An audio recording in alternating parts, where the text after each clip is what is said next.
I want to welcome everybody and thank you for coming out tonight in the snow to the Graduate School of Design and the School of Engineering and Applied Sciences Masters in Design Engineering Public Lecture Forum. Our guest tonight is John Collins, the paper airplane guy, who I met several years ago at Google's Zeitgeist event. And I was really struck by what he did and his story, because nowadays it's very hard for the amateur scientist to make a contribution in the fields of science and technology. You see some of this in astronomy. But John's career in television as a television producer and working in the entertainment industry happened coincidence with his exploration in the arts, studying specifically origami for many years. And he transitioned from origami into paper airplanes. And in 2012, with some sponsorship, he was able, and the aid of an NFL quarterback, he was able to break the world record for paper airplane flight in an airplane hangar out in California. And this has marked his transition from an amateur on the art side to now a professional on the science side with a real focus on STEM education. But now he's gone from an art form to making real contributions to the science of flight and aerodynamics and design. And so I hope you're all joining me in welcoming John and thanking him for coming tonight.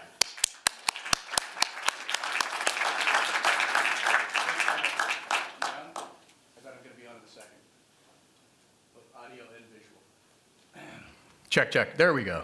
So I am the world record holder for paper airplane distance. That's kind of fun. And being the world record holder, you get invited to do crazy things like be on the Conan show. He is just as goofy in person as he is on TV. And if you've never seen the world record throw, here it is.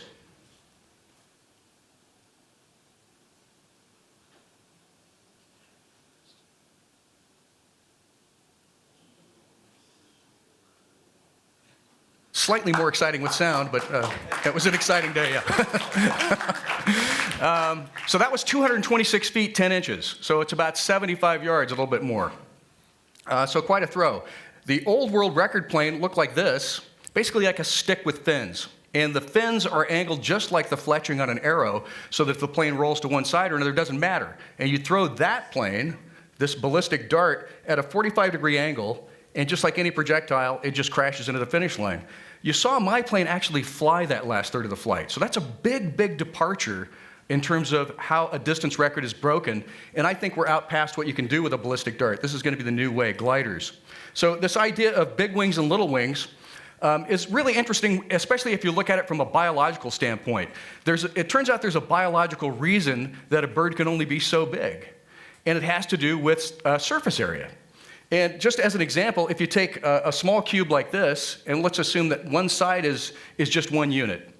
And so the area is going to be 1 times 1 times 1, which is 1, multiplied by 6, because there's 6 sides on the cube. So you've got 6 squares, and it's 1 cube. 1 times 1 times 1 is 1, so you've got 1 cube. So you've got 6 squares to just cool 1 cube. Now, if you size that up to a 6-unit cube, suddenly the squares drop down to just 1 square per 1 cube.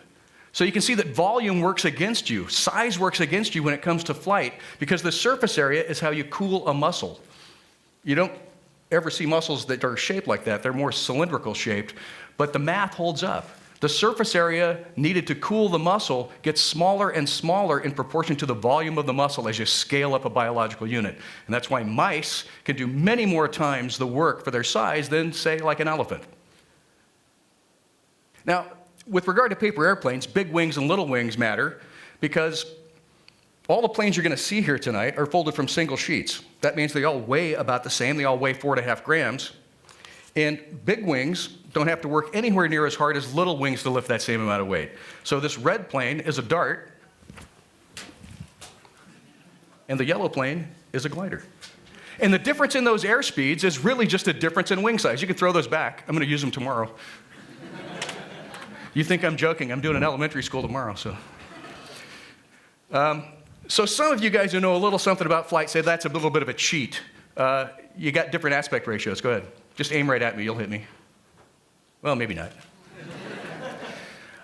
So let's take a look at the same experiment done with wings that have a similar aspect ratio. Here is the max lock, and here's the stealth. Thanks for extra light, thanks. So you can see that this idea of smaller wings and big wings kind of holds up even if the aspect ratio are the same, and that's, in physics terms, in aerodynamic terms, that's called wing loading, how much each little square on the wing is lifting. And one other thing about the stealth dart, it's got this cool trailing edge, this curved surface back here. That makes the aircraft more slippery through the air. So that's leading us into a little bit of a discussion about drag. So on top of looking really cool, it has an aerodynamic purpose, makes it slip through the air a little easier. Another way to make a plane slip through the air easier is to lock the body of the plane together. Most paper airplanes have a body that flops open. That means you got two vertical surfaces back here. If you lock that together, suddenly you've reduced the drag from the body of the plane by half. And this particular plane, the max lock, has a nose locking technique that eliminates the seam in the nose. So it really has low drag. So let's take a look at drag just a little bit, because all gliders are concerned with minimizing drag.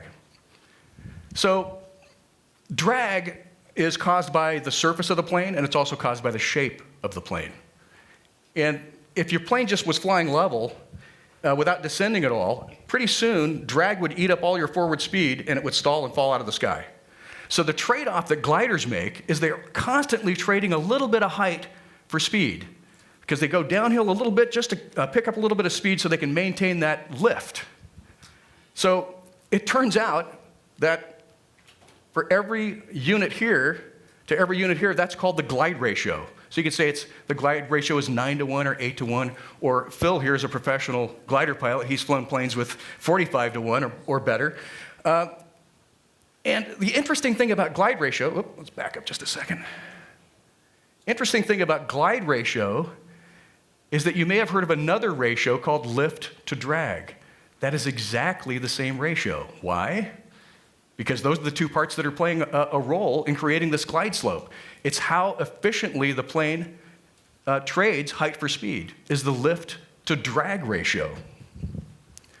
As long as we're talking about flight a little bit, hopefully none of you guys have seen this explanation as an explanation of flight. How many people were taught this is how a plane flies? Bernoulli.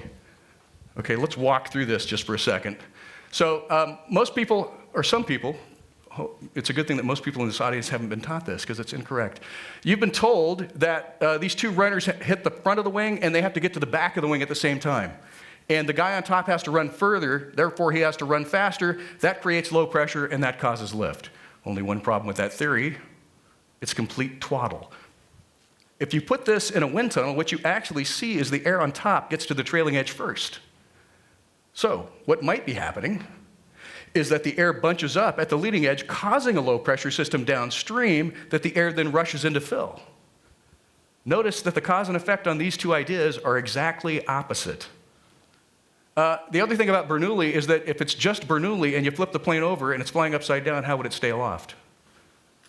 The big key here is that the plane, the wing, moves in the direction of the faster moving stream of air. That's the really big key.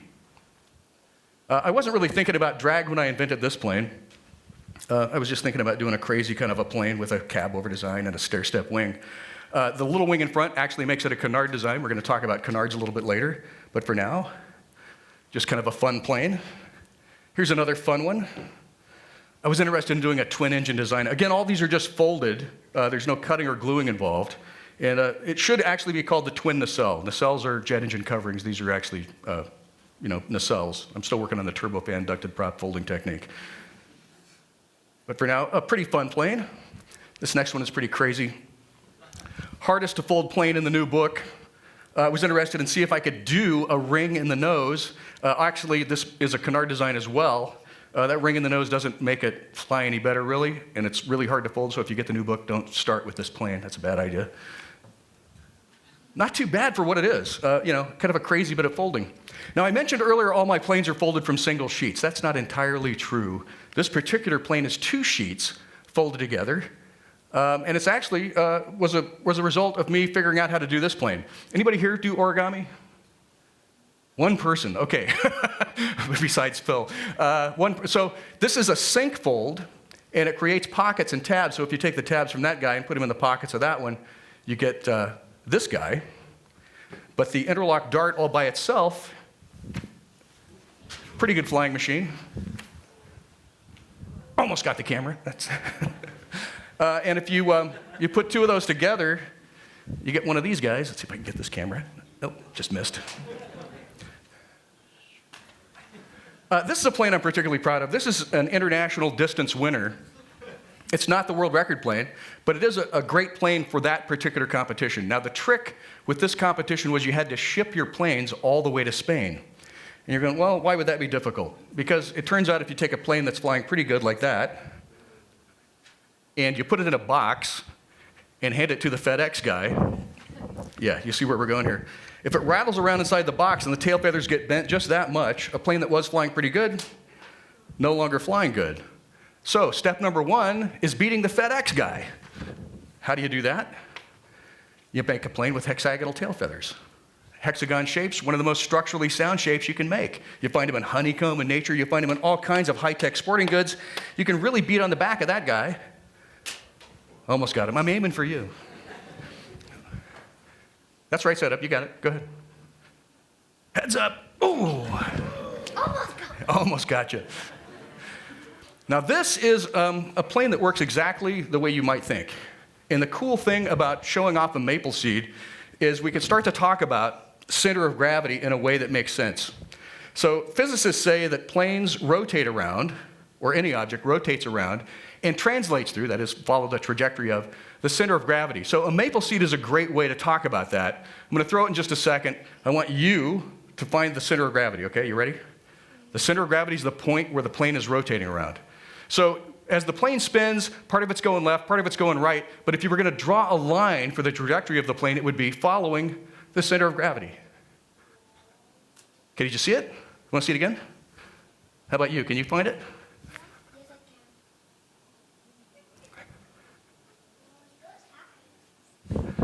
Where was it? Where's the center of gravity? Point right at it. Go ahead. Point at it. Right there. Nope, not down there. It's right here. She got it. It's right there. Yep. Sometimes you got to go with the girls. Let's do one that's a little more complicated.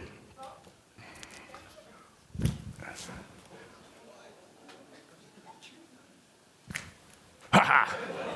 Note that curved a little bit to the right. That's going to be important in a second. So the center of gravity, where's the center of gravity on this guy? The point where it's rotating around. Go ahead. Exactly. People are afraid to guess that. It's not actually on the object. It's, the object is wrapped around the center of gravity. I just think it's cool. You can easily fold an object where the center of gravity is not on the object. We'll get back to why that thing curved in just a second. But if you want to find the center of gravity on an average paper airplane, there's one easy way to do it, because you could just spin it like that and the center of gravity is right there. Or if you want to find the center of gravity on something a little bit bigger like a plane you're riding in, it's not convenient to spin that usually. So you can carve it up into chunks. And there's a real easy formula. The center of gravity is the weight of this section times the distance of this section, which would be to right there, from the nose to right there, plus the weight of the second one times the distance, so on and so on. So you could carve your paper airplane up into as many pieces as you like and find the center of gravity. Now the trick is, if you fold it with graph paper instead of something like that, you can figure out how much each one of those graph paper squares weighs just by looking at how many squares tall and how many squares wide it is. And a piece of paper is going to weigh 4.5 grams. So you can find out exactly what each square weighs, find out what each one of these chunks weighs, and then find the center of gravity on the airplane by just plugging that into this little formula here. Really simple. In fact, you can assume that the weight is inconsequential. You could say that it's one watermelon if you wanted to. And the formula will work out. You're really finding distance when you're finding center of gravity. So you don't even have to do that math as much as you have to do, the average calculation. It's average weight. It's the average weight of an object is another way to look at center of gravity. So let's just do a thought experiment here. Flying machines, full-size ones, have something called boundary layer. And the way to understand boundary layer is to do an experiment with a beach ball. So I said earlier that the object is going to move toward the faster moving stream of air. So absent boundary layer, if you just looked at a beach ball spinning, and it's moving this way, it's got some backspin and it's flying that way, the faster moving stream of air, it would logically seem is at the bottom. The bottom is moving forward, it's meeting this air, and you would think that that combination would give you a faster moving stream of air. But it's not true. If you put backspin on a beach ball and throw it at the floor, it rises up. So that means the faster moving stream of air must be on top. It has to be. And here's why that's so. Boundary layer, if you look boundary layer up on Google, you'll just get formulas all day long. You won't actually get a good definition of it. Here's a definition that'll work for you, though. Every surface has little imperfections in it that will trap air molecules, so that the surface of a plane wing or the surface of a beach ball actually gets a little layer of air around it that travels with that surface. So if you've got a little layer of air here that actually works like a stream of air when it meets this oncoming air here, that speed cancels out. It adds on the top. The air is moving this way along with this. So the faster moving stream of air, when you account for boundary layer, is actually on top. And if you do the experiment, and I encourage you to do that, throw a beach ball at home, give it some backspin, throw it at the floor about 10 feet out in front of you, see what happens. It'll lift. That kind of lift, by the way, has a name. It's called Magnus effect lift, and that gets us back to this tube.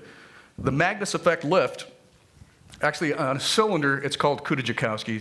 There's no, but it's really the same idea. So with one simple paper airplane, you can talk about center of gravity in a fun way. You can talk about this Magnus effect lift. The faster it spins, the straighter it flies, so you've got centrifugal force. And earlier, you noticed that it curved to the right. I'm right-handed, so the thing is spinning like this. If you guys are unfamiliar with precessional force, you probably just think you're unfamiliar with it. If you've ridden a bicycle, you know everything there is to know about precessional force.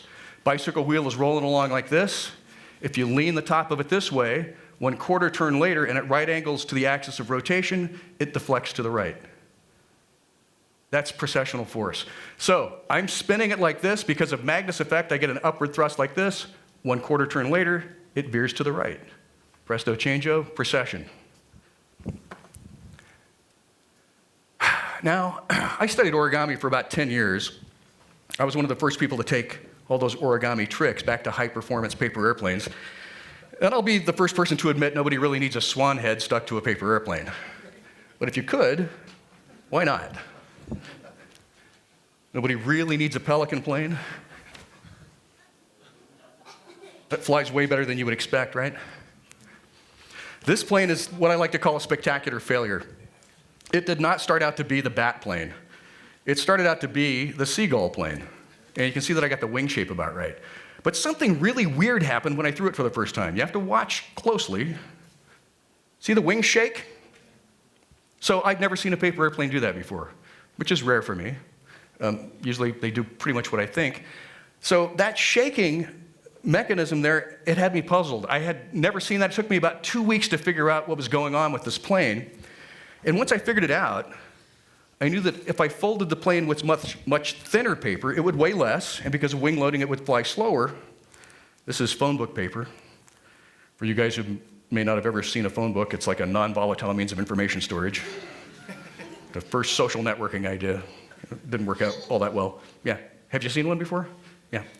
So, same plane? Yeah. No. Who has? Unless you're sitting on them for Thanksgiving or something, right? So, same plane, folded the same way.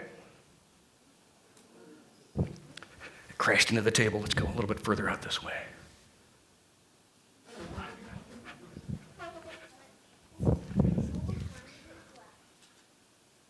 There we go. So, who can tell me from a scientific standpoint what they just saw? Who wants to take a whack at that? Scientific observation. Yes, sir. Wings were flapping. Who agrees with that? Nobody agrees with that? And thank you for playing. I suckered the rest of you into that. If it's flapping its wings, where are the muscles? Where's the power source? Close. A better scientific observation would, it's moving its wings as though it's flapping. That would be a little more scientific without actually putting a cause in there. But what's really going on, when you look at the bottom of the plane, you can see a lot of layers to the rear. That means the plane's tail heavy, so it has a tendency to climb. It also has a very flexible center crease. It's tail heavy, it climbs, the wings flex together. At the top of the climb, it stalls. Then the wings relax and it flies and stalls and flies and stalls. So it's actually a terrible aircraft going through a constant series of stalls. But once you know the trick, you can scale them up, make something even weirder looking. It looks almost organic, doesn't it? But it's really just going through a rapid series of stalls. Oh, he kicked it to the ground. That's a first. Kicked it to the ground. You're coming to all my shows to kick it to the ground from now on. Okay, that's not a paper airplane.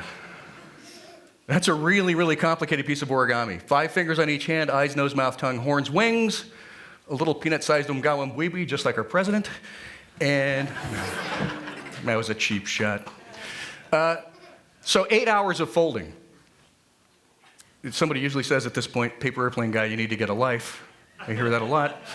Anyway, 2 words in my defense, huh? How many pieces of paper? That's 1 sheet of paper, 8 hours of folding. Yeah, just 1 sheet. So 2 words in my defense, jury duty. But most people get interested in airfoils and they give up on folding as a way to get there. I would submit, folding can get you there with just a little bit of patience. So we've kind of touched a little bit on this, but there are 3 main forces that act on any glider. You've got lift and gravity and drag. And for paper airplanes, it kind of shakes out like this. Now, Phil's going to bust me on this particular slide. If you want the plane to fly level, line up the center of gravity and the center of lift, you'll get level flight. Now, this won't do exactly what you want the plane to do. It won't effectively trade height for speed at this point, but it will fly level. If you want to get your plane to climb, just like the bat plane, add some more layers to the rear. Move the center of gravity back. Now the center of gravity is behind the center of lift, and the nose of the plane goes up. This is really an exaggerated version of how most gliders work. Center of gravity in front of the center of lift, so the nose is tilted down just a little bit, so that it can trade some height for speed. And then what you usually do is add some up elevator back here to get the nose to tilt back up. We'll explain how those control surfaces work a little bit later. Actually, right now. If I want to get my plane to turn left, I can bend the trailing edge to the left just a touch. That's a lot of left elevator for a paper airplane, by the way. I don't advise doing that much. Here's why that works. The air will travel down the body of the plane and hit that bend and get kicked to the left. That'll push the tail to the right, and since it's rotating around the center of gravity, the nose goes left. Here's the good news. You don't have to memorize all of that. Just bend the trailing edge the direction you want the plane to go. Left to go left, right to go right, up to go up, down to go down. That's simple. Now we're free to talk about ducks. We're not really going to talk about ducks. Sad for you guys, I know. We're going to talk about Canard designs. Canard is French for duck, if that got past you. Pretty famous Canard designs here. You guys have probably seen this one, right? Nobody? Really? Bright Flyer? Okay. Gossamer Albatross, first airplane to fly across the English Channel, human-powered. And this is the Voyager, first airplane to go all the way around the globe nonstop without refueling. What they all have in common is this little wing in front. And to understand why that's important, we've got to talk a little bit about stalling. We talked about that earlier, but a stall is a loss of lift from the airflow coming unglued from the wing. And that'll happen if the plane's going too slow, or it can happen if it's too high an angle of incidence. That is, just the front of the wing is tilted up too high, and the airflow can't follow. So what happens with a Canard design is you can angle this little wing at a higher angle of incidence than the main wing. So when the plane gets close to stall phase, the little wing is doing this, and it drops the nose down, and the main wing keeps doing this. So what you've got is a stall-resistant design. And by the way, you guys now know more about what causes a stall than the Wright brothers. When they designed their plane, they didn't know anything about how things flew, really. They were only guessing. They had this, everybody before them had put this control surface back here, and a lot of people had died trying to figure this out. The Wright brothers did the opposite of contemporary designers, accidentally inventing the world's safest kind of airplane, which historians think probably allowed them the time and space to figure out how to fly without dying. This is my Canard design, the Super Canard, and I'm playing the same game as most Canard aircraft designer. I've angled this little wing in front at a slightly higher angle of incidence. So when it gets close to stall phase, the little wing stalls first, dropping the nose down. So I've got a stall-resistant paper aircraft. Almost got Pam, almost got her. Now, when I'm not working with a group of people that are nice enough to throw my planes back and I'm just at home, It's nice to have a plane that does that. Where's my hand?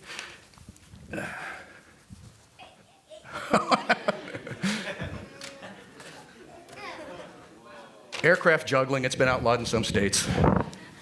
Now, most people guess when they see that fly for the first time that I've bent some rudder control in that to get it to go left. That's not true. It circles left, it circles right, and if I throw it straight, it does a loop. Just like the plane you've always wanted. So the loop is your first clue about what's going on aerodynamically with this plane. The loop tells you that it has a tendency to climb. That means, what about the center of gravity? Too far forward, too far back? Not one person wants to take a 50-50 shot? Too far back is correct, thank you. So it's a little bit tail heavy. So that's the first thing going on. The other thing going on has to do with something called dihedral angle. Just fancy words for the angle that the wings are stuck to the body of the plane. Now this is positive dihedral angle. And what positive dihedral angle does is gets a lifting surface up over where the weight is. So that allows the plane, as it's flying along, if it gets rocked to one side, since the weight is underneath the wings, it has a tendency to swing back to neutral, kind of like a pendulum. So this plane has positive dihedral. So if I throw it leaned over, it rocks back to neutral and keeps on flying. What about this guy? Positive dihedral? Nope. Negative dihedral. The wings are drooping, or it's called anhedral angle. So it doesn't self-correct. So if I throw it leaned over, it stays leaned over. And because the center of gravity is behind the center of lift, it's climbing. What's a climb look like leaned over? Circle that way. A circle that way. Or a circle that way. It's all the same trick for the plane. By the way, I'm not the first guy to think of this. Look at that right flyer. The wings are drooping. They did that because a lot of people at this same time were designing what they called dead stick stable aircraft. If you let go of the controls, it would rock back to neutral. Emphasis on the word dead in those days. A lot of people died trying to figure this out. So again, the Wright brothers did exactly the opposite of their contemporaries, designing a plane that required constant pilot input. That was a huge, huge departure for the time. So I have other designs with negative dihedral. The Fat Glider, circles back. The Max Lock, circles back. But if you're the paper airplane guy, what you really need is an airplane that flies out, flips over, and flies back upside down. There we go. So that is a crazy idea. So it does this crazy tip stall. So guess where the center of gravity is compared to the center of lift on this one? Too far? Yeah, back, thanks. So it does a crazy stall. On the way out, it's got positive dihedral angle helping it track straight out. On the way back, the body opens up just enough to have positive dihedral angle upside down. So straight out, straight back, working positive dihedral angle in two different ways. So a few years ago, I got interested in breaking world records because I noticed if your book said world record holder on the cover, you sold a few more books. So the first record I went after was time aloft. So I got the guy's book and folded his plane. Ken Blackburn was the world record holder at the time. Good plane, good glide ratio. I've got plenty of planes right here with that good a glide ratio, so I figured this is not going to be that tough. Then I went to YouTube and I watched Ken Blackburn throw his plane. Ken Blackburn's right arm is like a bazooka. My right arm is more like a wet noodle. You notice I had somebody else throw the plane. So I knew there was no way I was going to be able to throw anything as hard as Ken Blackburn. So I had to come up with a different idea for the time aloft problem. This airplane was my solution to the time aloft problem.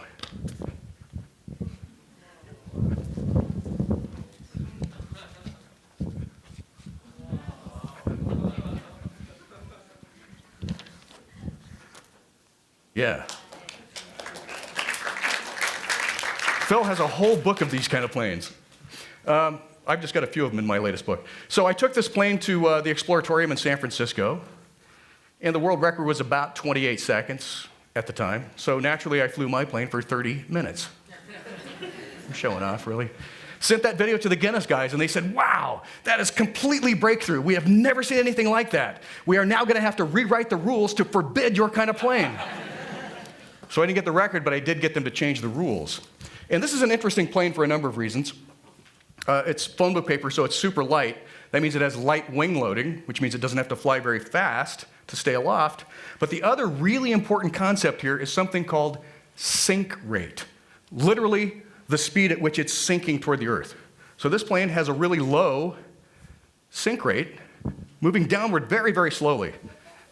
It's moving downward so slowly that all I need to do is walk forward with this piece of cardboard, and as long as the top of the cardboard's leaned back, I'll be scooping up air.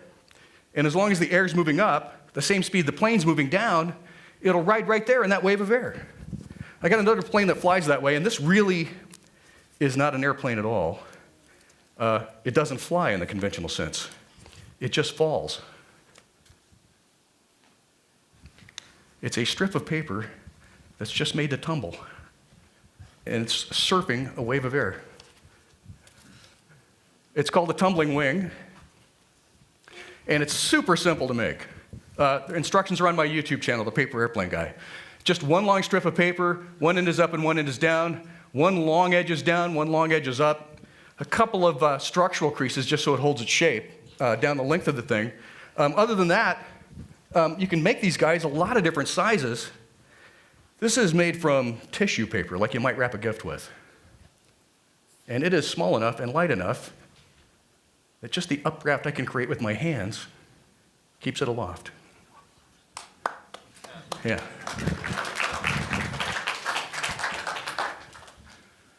So we kind of started talking about big wings versus little wings.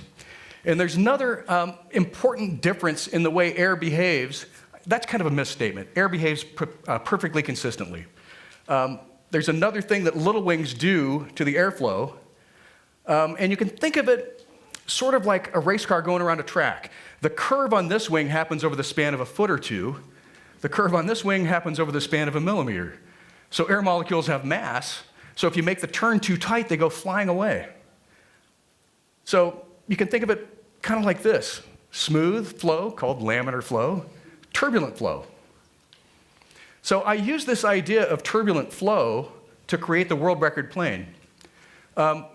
It happens that even on an airfoil this size, the turbulent flow can shift based upon the speed of the plane. When the plane's going really, really fast, the air separates close to the nose. When the plane slows down, the air can adhere further back. Now, I learned this in a very painful way. About 2 weeks before I made my first world record attempt, we were practicing in this aircraft hangar in Mojave, and the airplanes were going halfway down the hangar, making a U-turn and coming back, which is impossible without a pilot on board, and yet there it was. And so I was at a loss. My thrower had no idea what was going on, and there was a guy who worked for Scaled Composites who designed the ignition system for the rocket motor for the tourist spaceship that they're building. And I said, "Bob, what do you think it is?" And he's scratching his head too, and he goes, "Well, maybe as the plane slows down, air is adhering further back. It's leaving in different places based on the speed of the plane." And I thought, well, that's an interesting idea. How do I prove that? So I took all the planes home, and sure enough, on every plane on the right wing, there was exactly the same anomaly, because I'm a really anal folder. That's how that happened. So I made exactly the same mistake on every plane. And so it would slow down, hit that anomaly, make a right turn, and then get past the anomaly and straighten out again. So that was the whole concept right there. So what I do with the world record plane is use a different dihedral angle at the nose. Now, dihedral angle helps stabilize the plane, but you never get something for nothing in aerodynamics. For stability, you add a little bit of drag. So in a perfect world, you'd have no dihedral when it was flying fast, and then when you needed that stability for forward speed or forward motion, you'd crank it up. So that's kind of what I do on the world record plane.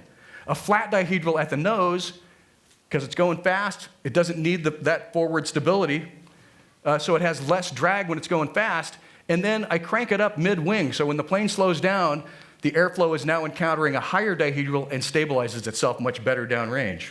So this idea of dynamic dihedral had never been tried before with a paper airplane. It was a good enough idea to break the old world record by almost 20 feet. And so now, you guys are going to get an opportunity to fold the world record plane. We're going to hand out some paper.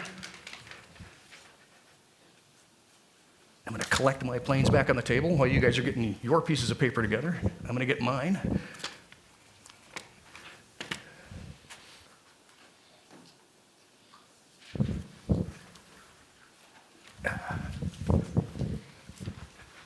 Oh.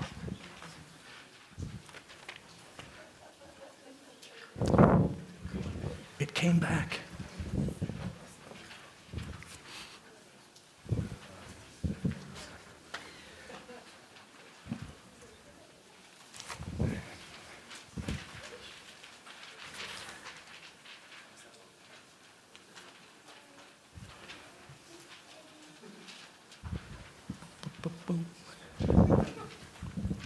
And by the way, for those of you hesitating to learn how to make the world record plane, there's still a $1,000 reward to use my plane to break my record. I found out about a year ago that on World Record Day, that was our worst practice day of the year. My thrower had routinely thrown at 230 and 240, and we only wound up with 226 on World Record Day. It turns out he'd gone bowling the night before and janked his elbow. So he still managed to break the world record by nearly 20 feet with a janked elbow. So I don't know how far this plane goes, but I know it goes well past the current world record.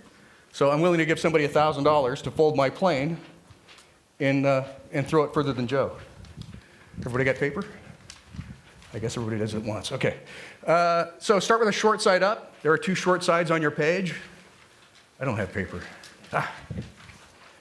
The first move is to make a diagonal fold. We're going to take the top and put it against the side. The crease is going to go there. It looks like that.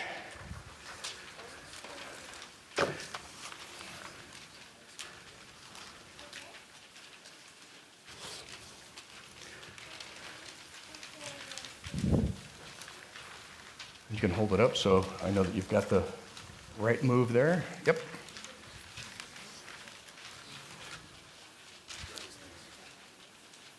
Down in front. We're going to unfold that. Leave the creased corner up on top here. We're going to take this creased corner and bring it down to the end of that crease. In other words, we're going to make a diagonal fold the other direction. Should be moving the creased corner to make that diagonal fold.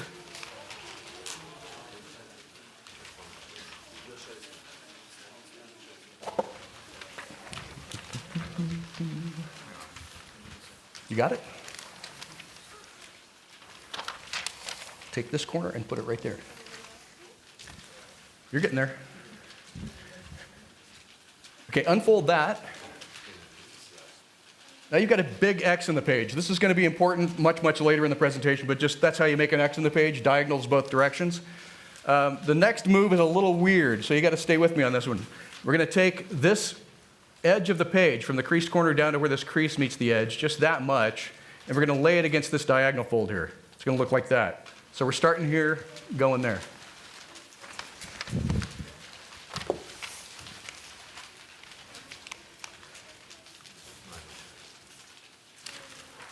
And if you were to leave like a millimeter of breathing room between this edge and that crease, it wouldn't necessarily be a bad thing. You don't have to really worry about that, but if you're an accurate folder, you could leave a little bit of breathing room there.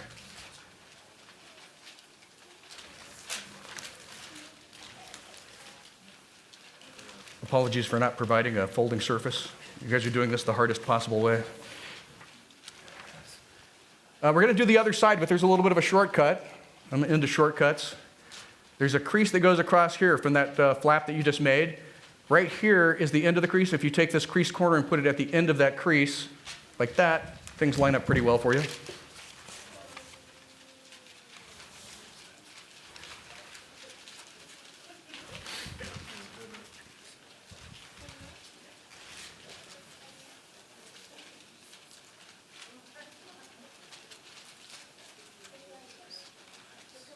Now we're going to use the center of the X here to make the next crease. And if you can't see the center of the X on this side, you can flip the paper over. You can definitely spot the center of the X on the other side. The crease is going to go right through that center of the X. So flip it back over and crease it, fold it over right straight across the center. And here's the key. You're going to know you're hitting the center of the X when the top layer crease lines up with the very bottom layer crease. So this is going to be one straight line all the way down here. The top layer crease and the very bottom layer crease are going to line up on both sides.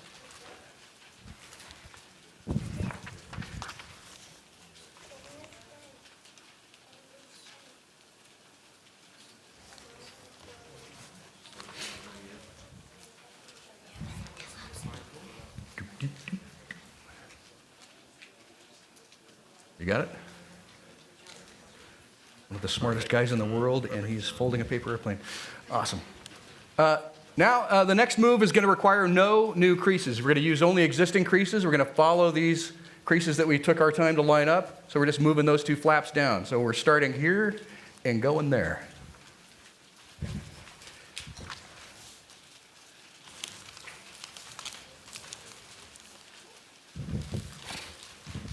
This is a good time to do a moment of full disclosure. Guinness rules allow one piece of light-duty sticky tape. We call that Scotch tape in America. It can be 25 by 30 millimeters. You can cut that into as many pieces as you like. When I'm making this plane for competition purposes, I cut that tiny 1-inch piece of tape into 16 pieces and put it on strategic locations of the plane. We're not going to do that today. We're going to take a little shortcut. We're going to take this flap here and fold it up over those two corners there like that.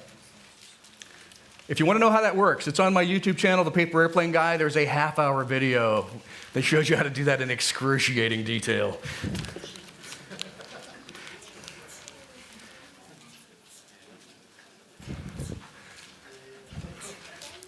And it is excruciating detail because you have to listen to me describe it all the way. So the next move is going to be to fold this guy in half. We're going to make a crease that goes right straight down here.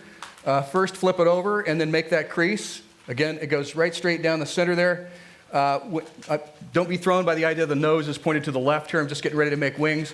Way more important to line up these corners than these corners. Make sure the trailing corners, the back of the plane lines up nicely. The middle corner is not so important.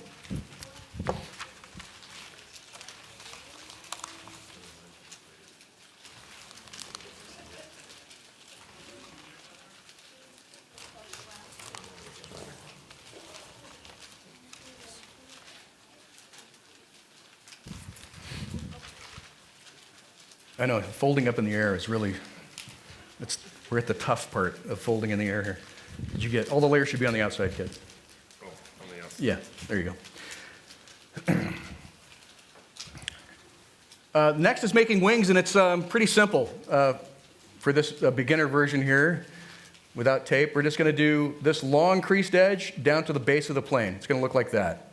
So we're starting here and just folding that wing over to meet the bottom of the plane.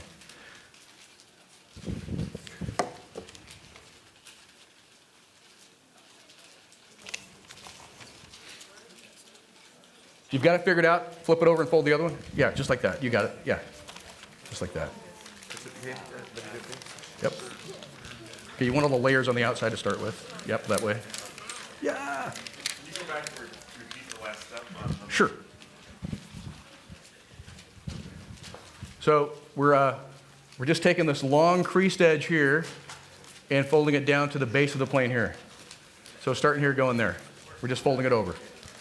Just one layer at a time, one wing at a time. Yep, this guy can fold molecules, but he's having difficulty with. Yeah. Is it right lined up? That's the advanced version. We're just going to do the easy version.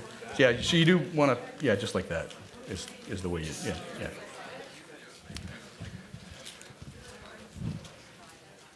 So go ahead and flip it over and do the other wing. Hold on to your planes. This always ends up being much harder for the adults than it is for the kids. Hold on to your planes. The kids know how to do that, adults not so much. Where's my photographer? Okay, so you'll want to be over here to get this shot, probably right here. They'll be throwing it this way. So before you throw them, here are two things you can do to make this plane or any paper airplane that's got two wings and a fuselage configured like this. You can make this plane or any plane like this fly much better. Thing number one, we've kind of covered already. It's called positive dihedral. That is, you're going to hold on to where all the layers meet and lift the front of the plane up so that the wings are sloped upward as they leave the body of the plane. That's going to help it fly straighter further. If you leave the wings down like this, the plane will probably fly, but it'll flip over and fly upside down. So if you want your plane to fly upside down, negative dihedral. If you want it to fly right side up, positive dihedral. We're going to do one more thing here to help this guy fly better. We're going to give it some up elevator. Remember I was telling you, you bend the back of the plane the direction you want the nose to go? This plane was designed for A4 paper, which is a little bit taller, which means the tail feathers are shorter on this one. It means it's a little bit nose heavy. So you got to add a little up elevator on this particular plane to help it fly better.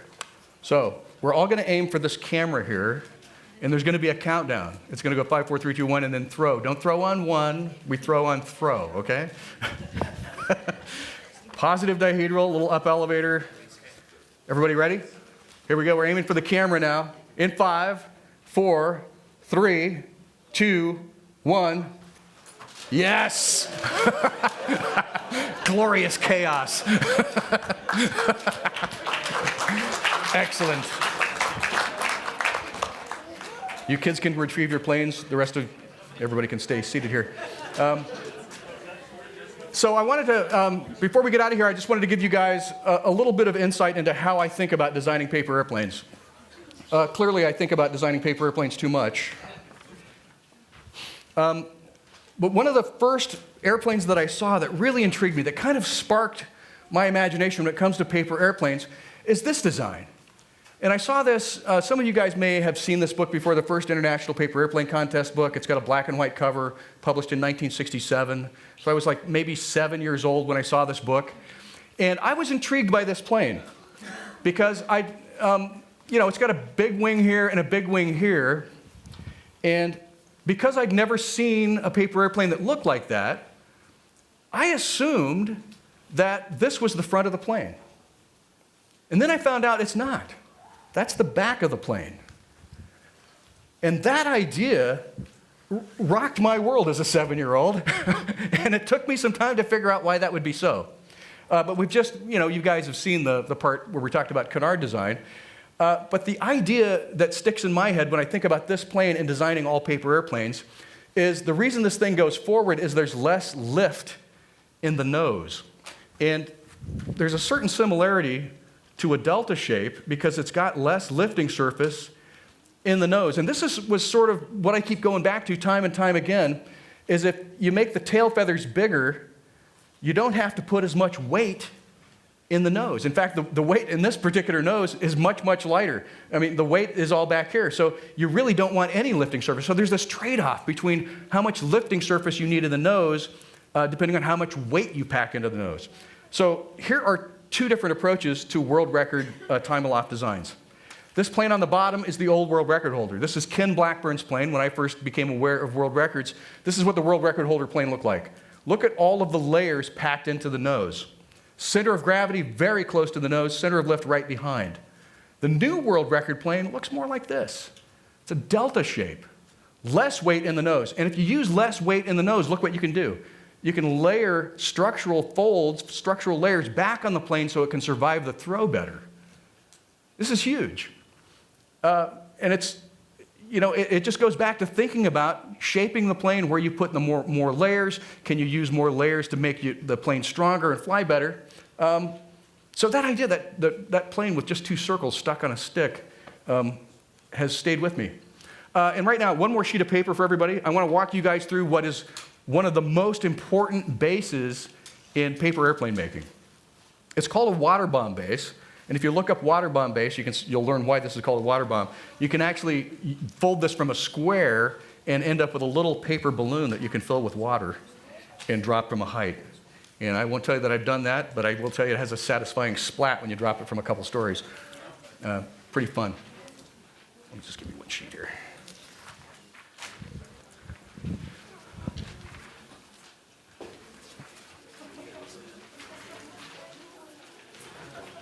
So if you've already got your sheet, we're going to make an X in the page. Remember, that's diagonal folds. You're taking the top and putting it against that side, unfolding, and the top goes against that side. You can go ahead and start. So we're making a big X in the page.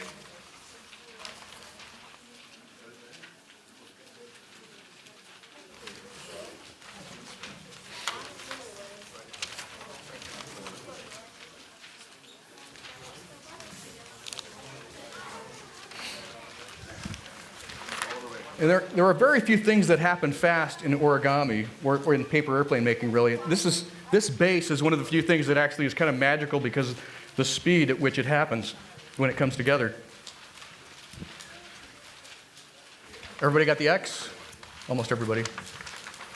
This is the highest purpose for a laptop computer right here, using it for a folding surface. I was in Warsaw about 3 months ago, and one of the docents at the museum, I was teaching him how to make a plane, and he got out his smartphone and used it to make a crease. That was the highest purpose for a smartphone ever, using it to sharpen the crease. Okay, we're going to flip this guy over and then fold right straight across the center of the X. So again, it was here. The original folds are valley folds. We're going to flip it over so that those folds are now kind of pointing up at us, and then fold that X in half. It looks like that. Fold goes right straight through the center of the X.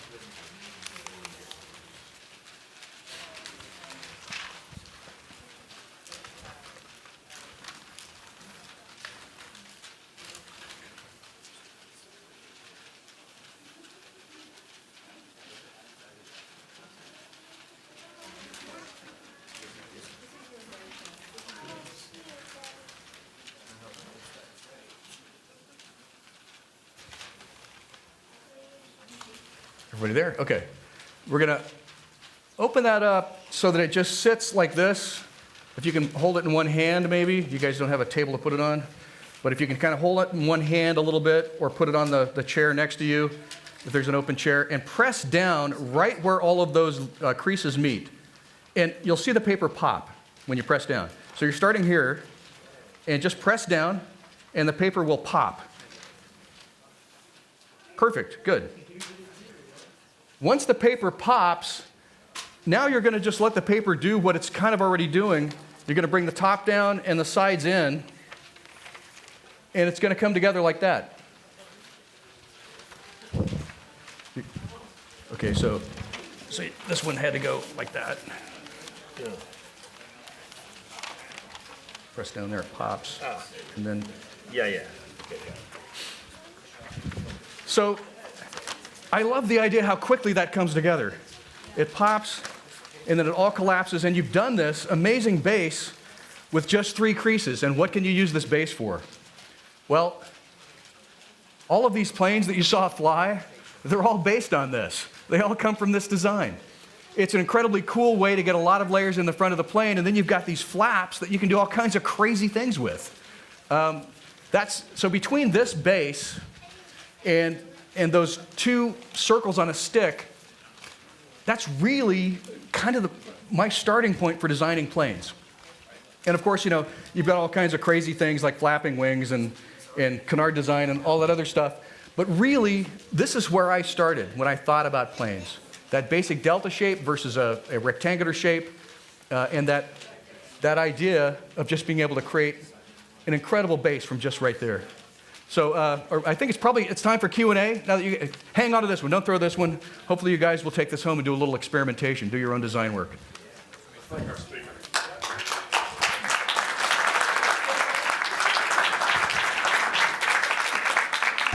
So we got a few minutes for questions. Does anybody have any questions?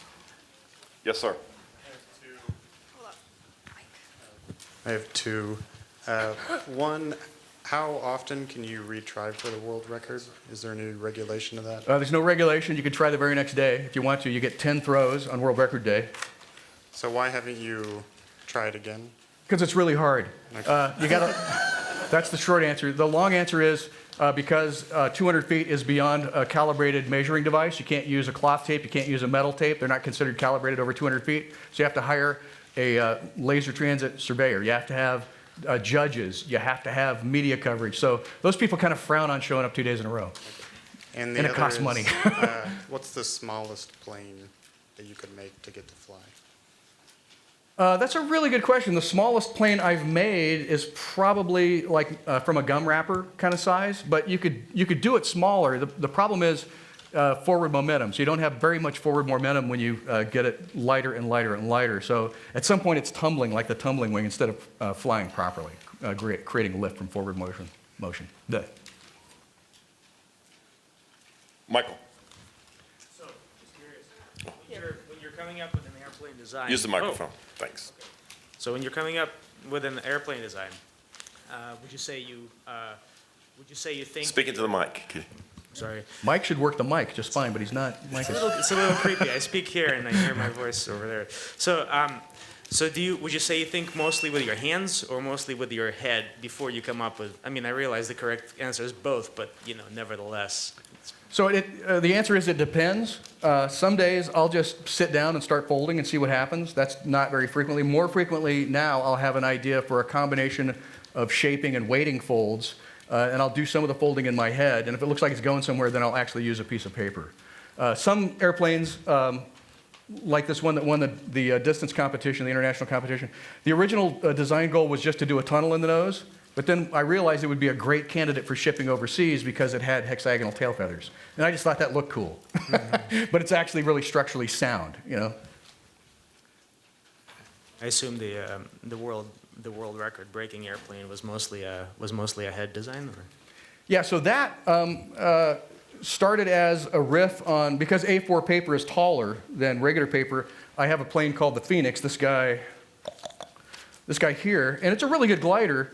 But A4, the tail feathers are too long. So my intuition was, instead of leaving these original diagonal folds there, I would use those to create more structure in the front of the plane, because it turns out that throwing a plane 85 miles per hour, most paper airplanes really don't like doing that. And I found that out the hard way. I had a number of planes that I thought were going to be good candidates for breaking the world record, and I just needed a guy with a cannon arm. Well, the problem is when you throw a regular paper airplane that hard, it starts deforming, it doesn't fly straight, and it was a massive problem. So I was really starting all the way from scratch with A4, and then the first plane I started with, I just liked this shape, and the intuition on the wing size and stuff just kind of led me to it. So the very first plane I folded from A4 was this design. It ended up being the world record plane. So sometimes you have to just trust intuition, I guess, is the bottom line there. Michael, can you hand the microphone to the lady behind you? Thanks. How do you calculate the center of lift? So, say that again? The center of lift, how did you calculate that? How do you figure that out for So planes? the center of lift, you can usually determine in relationship to the center of gravity, which you actually can calculate. And the center of lift is more a behavior thing. I'm sure there are formulas that Kit could help us out with, where you could actually put this thing in a wind tunnel and figure it out. But if you know where the center of gravity is, where most of the layers of paper are, and the plane is either climbing or diving, you know the center of lift is ahead of or behind that.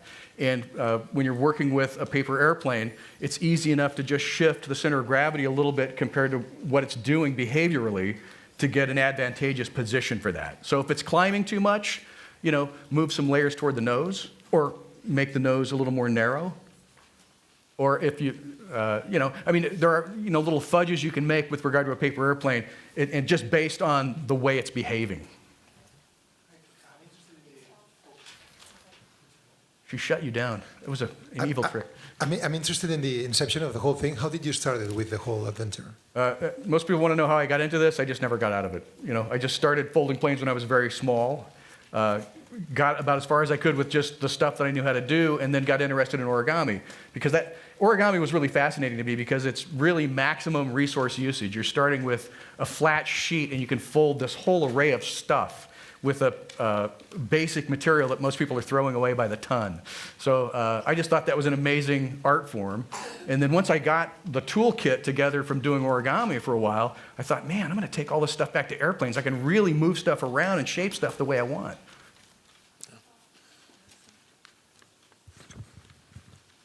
I'm just curious. I love the stealth planes that you see in the wing design. Yeah. Have you ever designed a plane that looks like that? And does it fly or? So you're talking about the actual stealth, the F-117A aircraft? There's several stealth aircraft. I guess the F-35 is actually a stealth aircraft now, too. So yeah, every once in a while I get a wild hair to just design something that looks like something, and that ends up, you can get there, but the efficiency is usually not so great. Like the 117A, it's fly-by-wire, and there's nothing but angles to it. It's not smooth, and that makes it, radar, has the radar profile way down. And when you do that to a paper airplane, it's just angles on the plane creating drag. So it's, some things are helpful to imitate, some things not so much. Yeah. Yes, ma'am. Hi. Hi. Can you remember some moments where you kind of hit a wall in terms of inspiration or implementation, and how did you break through?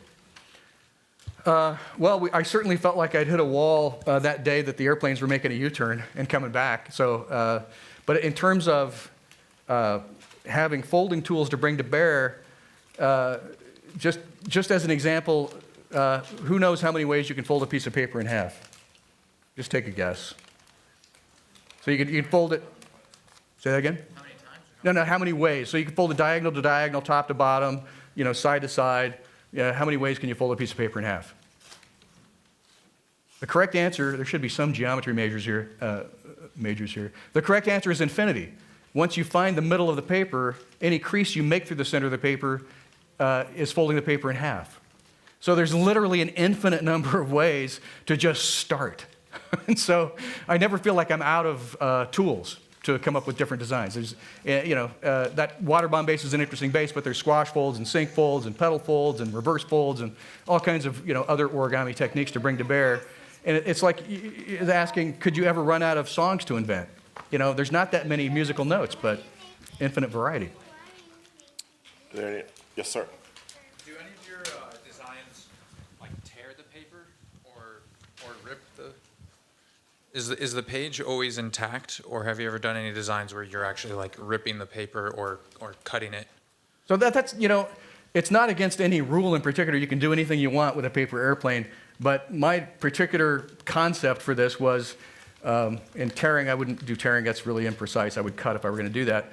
But my concept was to just be able to make really high performance aircraft with nothing, no utensils, no nothing except just the sheet of paper. So that's really been sort of my design goal, my design parameters that I self-impose. Of course, there are a lot of good, you know, cut and paste designs. There's tons of them. I just think, to me, that's not paper airplane. It's, you know, white wings are like the cardstock stuff that's cut and glued together. You're laminating layers, and those are high performance and stuff. And yes, they're made out of paper, and yes, they do fly, but it's just not what I think of when I think of paper airplane making. So that's the long way of saying, no, I don't cut. Yes, sir, on the back row. Hi, thanks. This question is not intended to take the fun out of it, but have you ever experimented with like using computation? Because it seems to me you just described folding as like sort of almost an infinite set of possibilities, but to an extent it's a sort of well-defined solution space with sort of an optimizable goal. Have you ever sort of tried to I don't see, even understand the question. have you ever tried to see what an algorithmic process might do to optimize a sort of paper airplane folding design?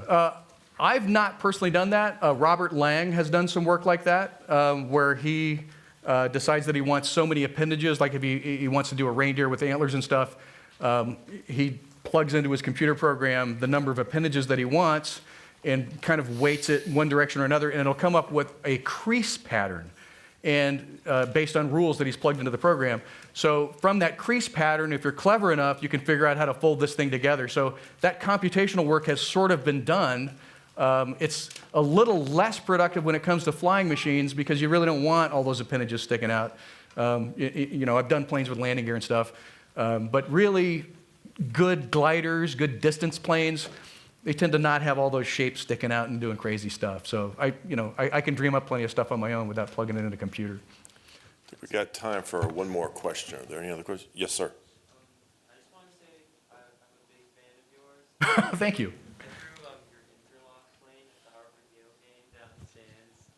Say that again into the mic. We want to get a recording of this. I learned from your first book, so I threw your interlock plane at the Harvard Yale game. But I was just wondering if you'd be interested in a design I made afterward. If I could share with you a design I made. Yeah, absolutely. Yeah, I would love to see anybody who has a design. I'm always interested in seeing it. Yeah. All right, I just want to make one announcement. Thank you, John, for coming. We really appreciate this. For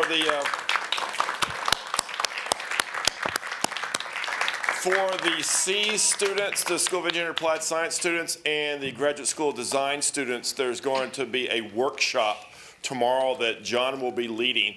Room 520 in this building at 12 noon.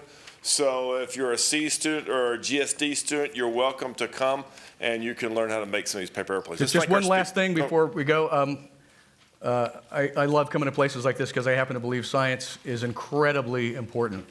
There are a number of global issues that are only going to have science-based answers. Water shortages, food shortages, energy shortages, a little thing called global warming. We just don't have any spare brains on the planet. So I want to say thank you for you guys for caring enough about science to show up on a snowy night. And if you're the paper airplane guy, here's how you say thanks. So for the children that are children only, you can keep every white paper airplane that you pick up. Yeah, you can take it home. Please. So thank you very much. Thanks, John.